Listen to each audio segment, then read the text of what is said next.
October 2005. A 34-year-old billionaire is filing a lawsuit that everyone says will be his funeral. If he loses, the most powerful aerospace companies on Earth will lock him out of the stars forever. What happened next would either create a space revolution or become the most expensive failure in private industry. This is the story of how SpaceX almost died before it ever reached orbit. Not from explosions, not from bad engineering, but from a company most people have never heard. United Launch Alliance, the cartel that controlled American space, the monopoly that charged the Pentagon billions, and the lawsuit that nearly ended Elon Musk's space dream before it really began. What happened in that courtroom decided who would control space for the next 20 years. In 2002, there were exactly two companies capable of launching military satellites into space for the United States government: Boeing and Lockheed Martin. They didn't really compete, they coexisted. For decades, these aerospace titans held the keys to the Pentagon's launch contracts, charging prices so absurd that a single rocket launch cost more than building an entire hospital. $380 million, $400 million, sometimes over $1 billion per mission. The Department of Defense didn't care. There was no alternative. If you wanted to put a spy satellite in orbit, you paid Boeing or Lockheed whatever they asked. It wasn't a market, it was a monopoly with a military budget. Later that year, something changed. Elon Musk, who just sold PayPal, flew to Russia 3 times trying to buy decommissioned ICBMs. He wanted to launch a greenhouse to Mars as a publicity stunt to reignite interest in space exploration. The Russians laughed at him. They tried to sell him rockets for $8 million each, then thought he was a joke when he hesitated.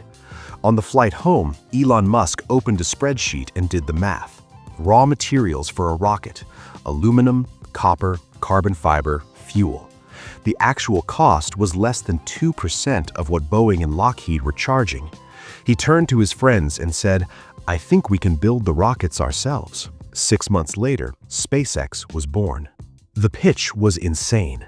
Musk was going to build rockets 10 times cheaper than the industry standard, using a team of engineers who'd never built an orbital rocket before.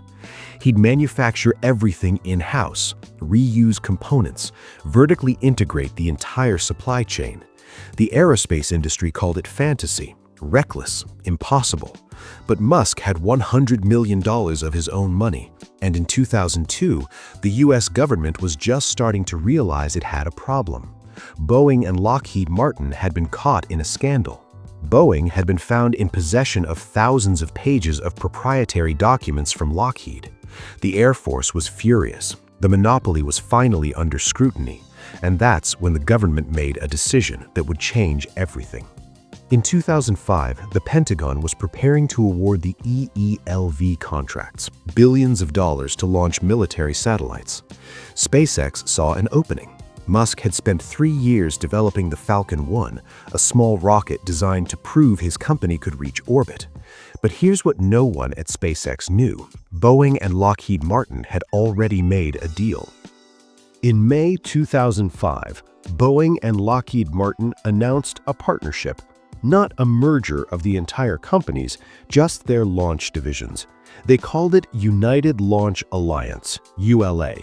On paper, it looked like a joint venture to reduce costs, but in reality, it was the formalization of a cartel. ULA would be the sole provider of military launch services. No competition, no alternatives. Boeing and Lockheed would split the government profits 50-50, and the Federal Trade Commission approved it. SpaceX wasn't even mentioned in the discussions.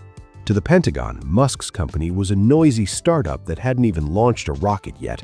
But Musk saw exactly what was happening. ULA was being handed a monopoly on a silver platter. Once the merger was finalized, the contracts would be locked in. SpaceX had one option: file a lawsuit. In late 2005, SpaceX filed an antitrust lawsuit against Boeing and Lockheed Martin, arguing that their merger was illegal and designed to eliminate new entrants. Musk called it a monopoly in restraint of trade. The industry called it desperate. And then the reality set in. By suing the giants, Musk had made himself a target. SpaceX was burning cash. They had fewer than 200 employees, and while they were fighting in court, they were struggling on the launch pad. Their first launch attempt of the Falcon 1 in March 2006 ended in disaster. The rocket failed just seconds after liftoff. A fuel leak caused a fire and the vehicle crashed into the ocean. The press called SpaceX a failure. ULA's position was simple. SpaceX has never successfully reached orbit. How can they be trusted with billion-dollar military satellites? SpaceX couldn't win military contracts without proving they could reach orbit, but they needed contracts to fund the launches to reach orbit. Inside SpaceX, the pressure was mounting. Engineers were working 80-hour weeks. The lawsuit against the ULA merger was dismissed. The government sided with the incumbents. The monopoly was legal. Investors were skeptical. Suppliers demanded payment up front. By mid-2006, Musk had spent a massive chunk of his fortune, and SpaceX still hadn't reached orbit. However, Musk didn't quit. He doubled down. But he realized he couldn't beat ULA head-on in the military sector. The door was closed. The Air Force required a track record SpaceX simply didn't have. They needed a different way in. Whilst the ULA was locking down the military, a different agency was looking for help: NASA. The space shuttle was retiring, and NASA needed a way to get cargo to the International Space Station. They announced a program called COTS, Commercial Orbital Transportation Services. The prize? Millions in development funding. But here's the critical detail. NASA didn't require a legacy of military launches. They wanted a commercial partner willing to take risks. It wasn't a military contract, it was a lifeline. If SpaceX could win, they wouldn't just get funding, they'd get legitimacy. Musk redirected resources. SpaceX submitted a bid, and in August 2006, NASA announced the winners. SpaceX was awarded $278 million to help develop the Falcon 9. It was a huge win, but it wasn't a guarantee of survival. They still had to deliver. And things got worse before they got better. In 2007, the second Falcon 1 launch failed. In August 2008, the third Falcon 1 launch failed. SpaceX had exhausted its resources. Musk was running out of money. Tesla was also on the brink of collapse. They had enough parts for one last rocket, one final attempt.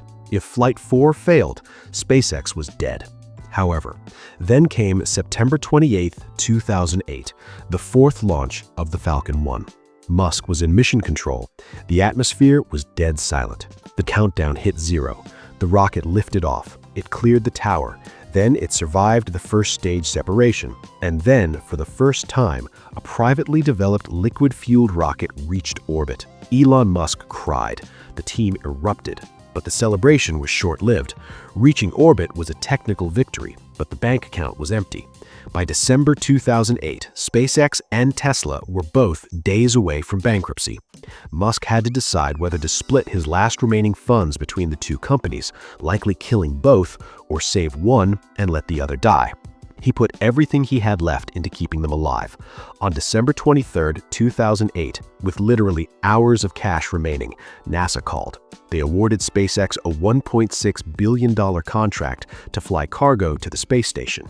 That contract saved the company. It gave SpaceX the runway to build the Falcon 9, and once the Falcon 9 started flying, the war with ULA reignited.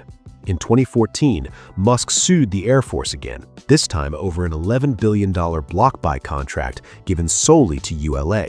But this time, SpaceX had leverage. They had a working rocket. They had NASA's stamp of approval. In 2015, the Air Force settled. They opened military launches to competition. SpaceX won its first national security mission in 2016. By 2020, SpaceX had taken huge chunks of ULA's market share. Launch costs dropped from $400 million to under $70 million per flight. ULA's monopoly was broken. In 2025, SpaceX is worth over $200 billion. It launches more rockets per year than every other country combined. ULA still exists, but the dynamic has flipped. They are now the ones playing catch-up, retiring their old rockets to build new models, just to compete with Elon Musk. The government saves billions of dollars a year because that monopoly was shattered. But there's a deeper consequence. The battle against ULA taught Musk that incumbents don't just compete with products, they use the rules to lock you out. That lesson is why SpaceX builds everything in-house.